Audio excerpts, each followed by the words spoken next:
Give your sister the $40,000, or this wedding is off. My mom screamed at my engagement party. I said no. She slapped me into a wall. My fiancé walked in, and what he revealed turned her smug smile into panic. My name is Olivia Parker. I'm 32 years old and currently live in Asheville, a small city nestled in the mountains of North Carolina, where art and nature blend seamlessly. I work as a lead designer at a media firm, specializing in branding and user experience. The job demands precision and finesse, two qualities I've always taken pride in bringing to every part of my life. After nearly 5 years together, Daniel Brooks and I just got engaged. He's an architect, calm, thoughtful, and grounded. We met at a sustainability design conference. He was the speaker. I was sketching ideas from the back row. One glance, one folded handout, and everything began. Our wedding is set for early spring. We chose a small garden outside the city. Not flashy, not extravagant, but intimate and warm. Daniel loves open space. I love natural light. It's a place that perfectly reflects the quiet, steady love we've built. My family lives in Greensboro, about a 2-hour drive away. My mother, Marilyn, was a former elementary school teacher. Strict, rule-bound, and the type who liked to control everything down to the tiniest detail. My father, Gerald, is quieter, usually avoiding conflict through silence, and then there's Savannah. My younger sister by 4 years. She used to be our mother's golden child. She studied fashion in New York, but dropped out after 2 years. Since then, it's been a string of short-lived business ventures, from a nail salon to a personal blog, all ended quietly, leaving behind nothing but invoices. We were never close. I've always been the planner, the one who worked hard, saved every penny, and prepared for the future. Savannah is impulsive, idealistic, and convinced the world should rearrange itself to suit her needs. What exhausts me isn't just our differences. It's how my mother constantly shields her, enabling every mistake. No matter how many times Savannah stirs up trouble, our mom always covers for her. So when our engagement party came around that evening, I didn't expect much from my family. I just hoped for a peaceful night, a chance to set aside all the old cracks and enjoy a meaningful moment with people who genuinely cared about me. The restaurant we chose was right in downtown Asheville. It had a cozy atmosphere with warm lights spilling softly over tables dressed in pale pink roses and glass candle holders. Daniel held my hand as we walked in. His gaze made the whole room fade away. Guests had already settled in. The colleagues, old college friends, his family, and a few close relatives. I scanned the room and spotted my mother adjusting a napkin like she was preparing for an inspection. My father gave me a small nod and smile, and Savannah, as expected, was glued to her phone wearing the bored expression of someone dragged there against her will. It took a long breath. I had really tried to believe that today would be different, that this party would be only about love, about our beginning, and not the same old undercurrents that had worn me down for years. I was wrong. I had just raised my glass to say thank you when my mother stood up and gently tapped her wine glass. The sharp clink cut through the room, bringing all conversations to a halt. Every eye turned toward her. "First of all," she said, lips smiling, but eyes colder than usual, "congratulations to Olivia and Daniel. I hope your marriage is filled with love and patience." There was polite applause. I smiled, though something in me paused at how she lingered on the word patience. It felt more like a warning than a wish. What she said next hit like a punch to the chest. "And since this is a special occasion," she continued, setting her glass down, "your father and I have decided to transfer Olivia's $40,000 wedding fund to Savannah. She's getting married soon too, and her financial situation isn't as fortunate as her sister's." The entire room froze. I stood motionless, lips parted but unable to speak. People at nearby tables glanced at one another, thinking it must be a joke. Some even chuckled. But I knew one thing for sure. My mother never joked about money. I took a deep breath, trying to stay composed. "Mom, that money is mine. It was transferred to my personal account when I turned 18. I used part of it for public college, saved most of it, and planned every detail of my wedding." She tilted her head, utterly unfazed. "You already have enough. A stable job, a successful fiancé, and a comfortable life. Your sister, Savannah, is struggling. You should have offered to share long ago." My throat tightened. My body burned with anger. That's when Savannah shot to her feet, her eyes defiant. "You're so selfish. You always think you're better than everyone. I need that money and you know it." "No," I replied, trying to keep my voice steady. "You don't need my money. You need to learn how to take responsibility for your own life." My mother stepped closer. Her eyes darkened as if I had betrayed the entire bloodline. "You're unbelievable. Your sister lives simply. She doesn't scheme like you. Don't think that just because you make money, you get to look down on others." Daniel squeezed my hand under the table, but I pulled away. I needed to face this on my own. "I planned this wedding with care and thoughtfulness," I said, raising my voice just enough. "I haven't been wasteful. Savannah spent her entire fund on vanity projects and now blames everyone else for not bailing her out." My mother threw me one final glare before raising her hand. The slap came fast, hard, and full of humiliation. The sound echoed across the restaurant. I staggered slightly, my hand flying to my cheek. My ears rang. No one said a word. No one moved. Even Savannah stood frozen, pale as a ghost. I turned back to face my mother. "You don't get to hit me just because I said no." There was a noise behind the bar. I heard someone making a call. "Yes, I'd like to report an assault at Rosewood Restaurant." A woman just slapped her daughter in front of everyone. Who? My mother snapped her head around. Who dares? A young waiter stepped out from the shadows. I called, and I'll testify. Daniel stood, wrapping his arms around me from behind. We're not going to stay silent about this. Moments later, red and blue lights flickered outside the windows. Two officers entered, spoke briefly with the manager, then approached our table. One of them asked gently but firmly, "Mrs. Olivia Parker, would you like to file a report for what just happened?" I nodded. My voice was steady now. Yes, I would. My mother turned to leave, but the officer stepped in front of her. "Ma'am, Marilyn Parker, you'll need to come with us. You're being detained for assault." The guests erupted into hushed murmurs. Some stared at their plates. Others looked directly at me. Savannah ran after our mother shouting, "You're heartless." I looked at her saying nothing, and I wasn't backing down. That entire night, I couldn't sleep. My cheek still burned from the slap, but the real ache was somewhere deeper. A fracture inside me that silence or compromise could no longer repair. The next morning, I went to the law office. The woman Daniel had recommended was named Clara Jennings, a woman in her early 40s with deep brown hair, thin-rimmed glasses, and an unwavering gaze. After listening to everything I'd been through, Clara simply said, "You did the right thing by not staying silent. We're going to see this through." That very day, we filed a lawsuit against my mother for assault in a public setting with full witness statements and testimony from the restaurant staff. The case was quickly accepted by the court as surveillance footage had captured the entire incident. 3 weeks later, Marilyn Parker appeared in court. I sat at the plaintiff's bench next to Clara. Daniel held my hand through the entire hearing. When the judge asked my mother to stand, she never once looked at me. Her attorney argued that it was an emotional reaction in a family dispute and that it shouldn't be criminalized. But when the video played, the slap, the sharp sound in that elegant dining room, the stunned faces of the guests, it said everything that needed to be said. The judge ruled that public assault is against the law, regardless of family ties. My mother was fined $2,000, sentenced to 6 months of probation, and ordered to complete an 8-week anger management course. She avoided jail time since it was a first offense, but she was barred from contacting me for the duration of her probation. She let the judge mandate that all members of the public would. I didn't feel victorious or vindicated, but I did feel lighter. I had finally drawn a line she couldn't cross. I thought it would end there. I was wrong. 2 weeks later, a thick envelope arrived at my home address. The sender was Whitman and Howe Law Office, a familiar name since my father had once worked there as an internal accountant. Inside was a lawsuit from my own parents, demanding the return of the $40,000 fund, claiming it was meant for education, not a wedding, and that I had misused it. I let out a soft laugh, not out of humor, but helplessness. That money, as I knew and could prove, was a custodial account opened in my name when I was 17 with clear terms that I would have full control once I became an adult. They called Clara. "They're really dragging you to court just because they can't control your money anymore," she said. "But I'm not worried. They have no legal grounds. They're using the court as a pressure tactic, and that's exactly what the next few months were." My parents showed up to every preliminary hearing, always accompanied by Savannah, who wore flashy outfits and gave me smug glances. She never spoke, but her eyes played the victim. At one hearing, their lawyer tried to argue that from the start, the family only intended the money to support Olivia's college expenses, not to give her complete control to use it for a wedding. Clara stood up and presented the court with account statements, the original custodial agreement, and email correspondence between me and the bank from 7 years ago, confirming that I had full legal authority over the account starting at age 18. "Your Honor," Clara said, "this was not a loan nor a conditional trust. This was a gift, clearly designated with no restrictions. What the plaintiffs are trying to do is reclaim a gift they no longer approve of simply because they disapprove of how the defendant chose to use it." A heavy silence filled the courtroom. I looked at my father. He stared at the floor, eyes reddened. My mother remained expressionless as if everything was unfolding exactly as planned. I knew then, this wasn't about the law. They were punishing me for not being obedient. And Savannah, she still believed she deserved everything. I gripped Daniel's hand. This battle was far from over, but I was prepared for every part of it. I had thought that after the drawn-out hearings and legal chaos, my family would stop, that the damage they'd done was enough to make anyone reflect. I was too naive. One quiet weekend afternoon while Daniel and I were reviewing vendor lists for the wedding, my phone rang. It was Melissa, my cousin from Raleigh. Her voice was gentle, almost cautious. "Olivia, are you okay?" I blinked, sensing something was off. Why wouldn't I be? "Because word is you and Daniel called off the engagement." I froze. "Who said that?" Alyssa hesitated. "Your mom. Last week, she called my mom, and now a few of the aunts know. She said Daniel caught you with someone else, that you cheated, and the wedding was cancelled." I nearly dropped the phone. Within the next 30 minutes, I received 3 more calls and 2 messages from old friends confused, concerned.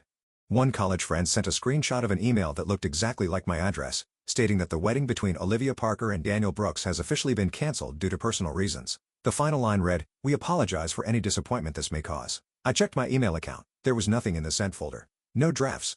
No unusual login activity. Someone had created a fake account to impersonate me. It felt like I had been yanked out of reality. Only one name rang clearly in my head: Savannah. When Daniel got home, I handed him my phone. He scrolled through the messages and screenshots, his expression darkening with every swipe. "We have to deal with this," he said, voice tight as a wire. I nodded, but I didn't expect what came next to be even worse. The following day, Daniel received a message from an unknown number with several photos attached. In the photos, it was me, or rather someone with my poorly edited face, acting intimately with a strange man at a cafe. The image was clearly fake. The proportions didn't match, the lighting was off, and the facial expression was so stiff it was laughable. Attached was a caption, "Now you know the truth.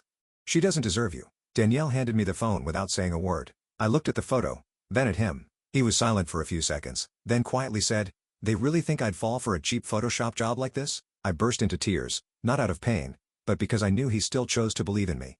Even in the middle of the chaos my family had created. We immediately reported the fake email to the provider's tech support, contacted our attorney to document the defamation, and hired a digital forensics expert to trace the fake account. Within a week, we confirmed that the email had been sent from a device located in Charlotte, the city where Savannah lived. While we had no direct proof of who sent it, every trail led back to her. Once again, when they couldn't take me down legally, they resorted to their oldest weapons, gossip and manipulation. Daniel personally reached out to all our guests, sending a formal letter confirming the wedding was still happening as scheduled, along with an apology for the false information that had recently circulated. Most people were supportive. Many even admitted they had sensed something wasn't right. As for me, I didn't have the energy to be angry anymore. My mind felt numb.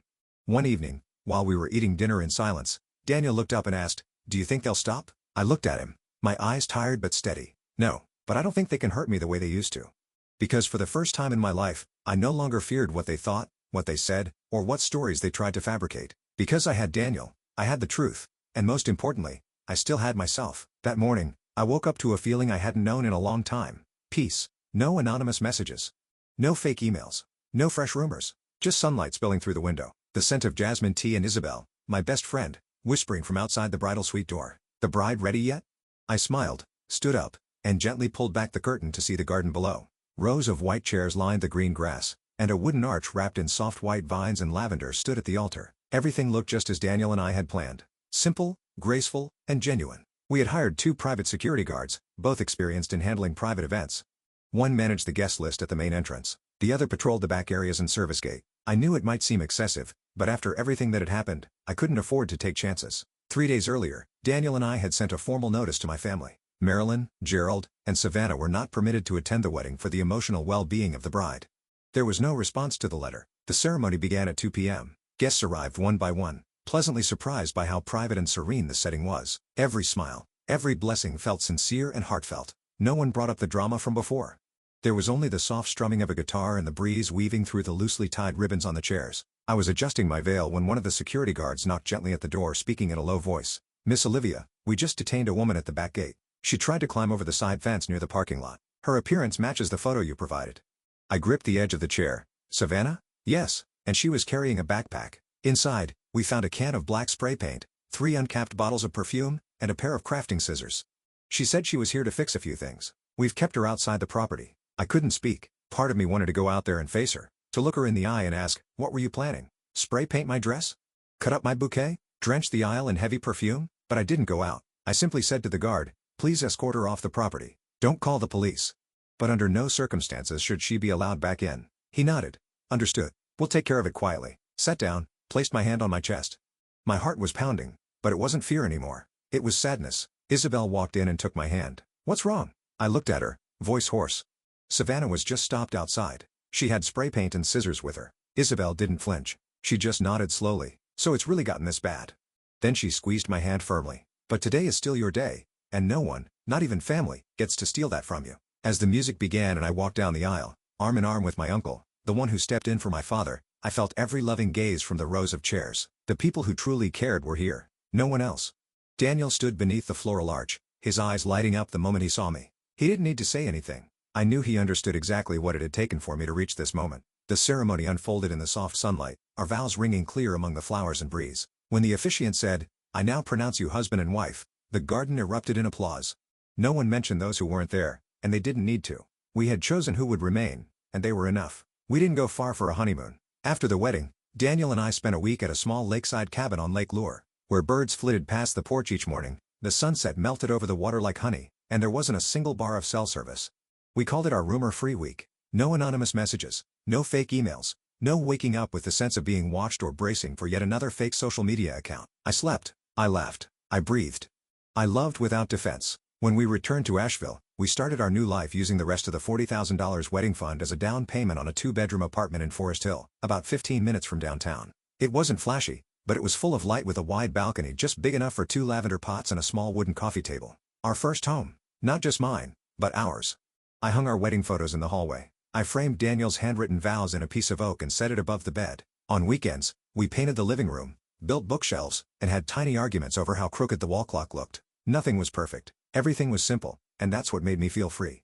On early June afternoon, I was picking out fabric for curtains when Rachel, my cousin, called. "Did you hear the news?" I already knew it wouldn't be good. "What news?" "Savannah's getting married next month in Charlotte." I said nothing. "Aunt Marilyn and Uncle Gerald are planning everything. I heard they took out a pretty big loan from a local bank. The wedding's at the Lexington Grand Ballroom. Live music, imported flowers from Italy, 6-course dinner." I wasn't surprised.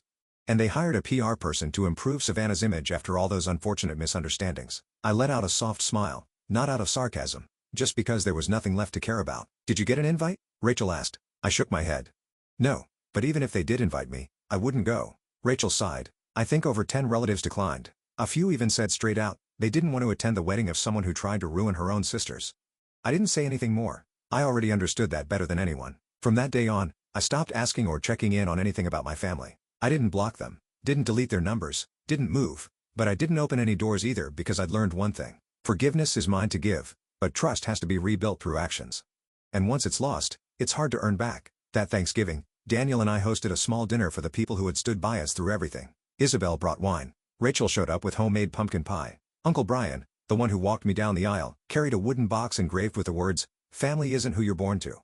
It's who shows up." I cried when I opened it. Inside was a laminated copy of our marriage certificate, along with a photo of the 3 of us at the wedding. I didn't need blood ties. I didn't need a crowd of applause. I just needed people who truly loved me. Real love. One day, while we were repainting the living room door, Daniel asked, "Do you think things could ever get better with your family someday?" I paused, looked at him without flinching. "But if it does, it won't be because I waited. It'll be because they changed, and if they don't, I'll still be okay." And that was the truth. I was okay. Because after everything, I didn't just walk away with Daniel, a roof over my head, or a bank account no one could contest. I walked away with a stronger version of myself, clearer, steadier, and no longer willing to trade peace for a place at a toxic table. I had learned how to set boundaries, when to close doors, and most importantly, how to love myself without needing permission from people who treated love like a bargaining chip. The sky had just turned dark, and a light rain began tapping gently on the roof of our new apartment. I sat by the window, a warm cup of cocoa in hand, eyes following the steady trail of raindrops on the glass. Daniel was in the kitchen, humming one of his favorite songs. The scent of cinnamon waffles filled the room. Thought about everything that had happened in the past year. The slap that left my cheek burning, but woke me up. The rumors, anonymous letters, fake emails, doctored photos, all the tactics meant to tear me down, but never succeeded. The courtroom, where I stood not only to protect my assets, but something far more important, my boundaries. I used to believe that being part of a family meant enduring, sacrificing, staying quiet, because that's blood. But I learned that blood is never a valid excuse for someone to hurt you repeatedly without consequence. Daniel sat beside me, placed a tray of waffles on the table, and took my hand. He didn't say anything. He just looked at me, calm, steady, warm, as always. I finally spoke softly but firmly. "You know, I used to think that money was just for a wedding." Daniel tilted his head, waiting, but it was a test, a boundary, a choice between living to please others or living with self-respect. I chose myself. That $40,000 fund my parents gave me wasn't just for wedding plans or a down payment. It was a symbol, a tool they tried to use to manipulate, to bargain, to force loyalty. And when I chose to protect it legally, it became the key that freed me from the unspoken rule that the eldest daughter must always give in. I didn't win because I got a husband or a house. I won because I refused to surrender to emotional control disguised as family duty. Family isn't just who you're born to. It's where you're safe to be who you are. It's where silence isn't traded for love. It's where boundaries are honored and feelings aren't dismissed with, "You're overreacting."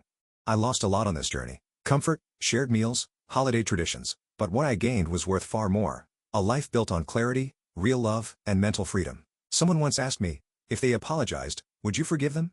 I thought long and hard, and now I know I can forgive. But forgiveness doesn't mean going back. It means moving forward without carrying someone else's weight. And if they truly change, the door is open, but I won't open it again if what's on the other side is still a storm. One late summer day, I was walking alone at the local farmer's market. An elderly woman was selling small bundles of lavender, tied with twine and brown paper. I picked one up and noticed a handwritten sign beside it. "Love is freedom, not a leash." I bought it, not for the fragrance, but for that message. It felt like a letter to the old version of myself. The girl who once believed keeping a family meant losing herself. I had survived courtrooms, sleepless nights, disturbing phone calls, but now I sit here peaceful and whole, not because I was lucky, funny, but because I stood up. Because I chose the harder path, the right one. And if anyone reading this finds themselves in a family full of cracks too deep to mend, I want you to know setting boundaries isn't a mistake. Protecting your peace doesn't make you selfish. Walking away from pain isn't a sign of ingratitude. Living with integrity doesn't require anyone's approval. What truly matters is knowing your worth and honoring it. Olivia's story isn't just a personal journey. It's a powerful reminder for anyone stuck in toxic relationships disguised as family. Blood isn't a reason to stay silent or sacrifice endlessly. Respect, boundaries, and honesty are the real foundations of kinship. Standing up isn't about fighting your family. It's about protecting your dignity and your right to live by your own truth. Sometimes, freedom begins the moment you learn to say no. What do you think of Olivia's decision? Would you have done the same in her place? Share your thoughts below. And don't forget to subscribe to the channel for more powerful emotional stories about family, boundaries, and healing.